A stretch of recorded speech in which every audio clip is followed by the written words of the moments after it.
Hi developers, welcome to day 1, week 1 of the free online full stack web development bootcamp. Today we're going to start from the basics and have a look at some HTML. If you know this already, feel free to move on in the course, but I must emphasize the importance of HTML because even when you go on to learn something more advanced such as React, for example, you still need a solid foundation for HTML.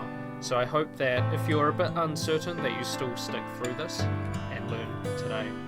So our learning objectives are to learn some HTML, create a web page, just a simple one. We also want to change between pages, so rotate between the first and second page. And just for now we're going to view it in our browser. So first of all, what we're going to do is head into our code editor, create a new file, and generally what people will call the first page is index.html. That's really the standard. But you're more than welcome to rename it to something such as home. You can enter your name, anything like that. But just for today, we're going to go with index. The first thing you want to do if you're using VS Code is type in exclamation mark. Now, if this feature isn't available in the code editor you've selected, that's totally fine. You can copy the code from somewhere online, or you can type it out manually for practice. Either way is fine. I just want to demonstrate how people do this in the real world using the shortcuts. So what this does is, it's called the emit abbreviation, and it just inputs the default boilerplate code that we need to make this web page. So you can see on the first line we're saying the type of document is HTML. Our default language is English, and then we have this header tag, and inside there we have some metadata about the web page, and then we also have the title, which we'll see shortly. Now inside here we have the body of the page, and then we close HTML. This is the end of the file, so anything we type after that line won't be visible on the page. So if you've got this file, you'll just want to save that file and open it in your web browser. So I'm going to right click, reveal in Explorer, double click there. This is my web page. Now you might be thinking there's actually nothing on the screen, and you'll be right.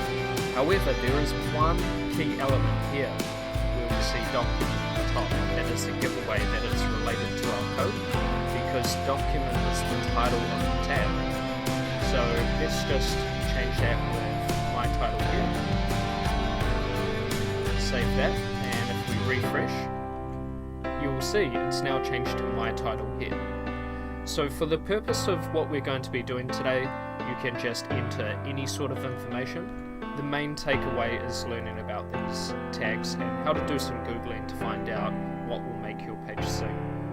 So what I'm going to call this is, we'll just call it Web Bootcamp. Awesome. Refresh, it's there. So there's quite a few elements that we're going to go through today, so we better get started. First of all, the most common would be header tags. So you've got H1, H2, and all the way through the numbers, H3, and I believe H4 gets to the point where it's just bold. It may be H5, we'll take a look. I'm a subtitle, and H1, I'm a title. Awesome, so we'll save all of those. So we've got a 1, 2, and a 4. There we are. Bold still looks a little bit large, so what I might do is make that an H5. That's a bit better. But there are different categories of headings. What you can do is Google W3 Schools HTML, pop into here, and you should be able to find headings. This will be in here somewhere. Heading. Here we are. Click on HTML headings, and you've got all the different headings here, and you can copy that code as well if you want to. One thing I really like about this website, some developers don't like it because it's a bit basic, or it might be missing some important information or differences out. I like this part here, where you can actually just try it, so you can play around with the code and actually view the live changes.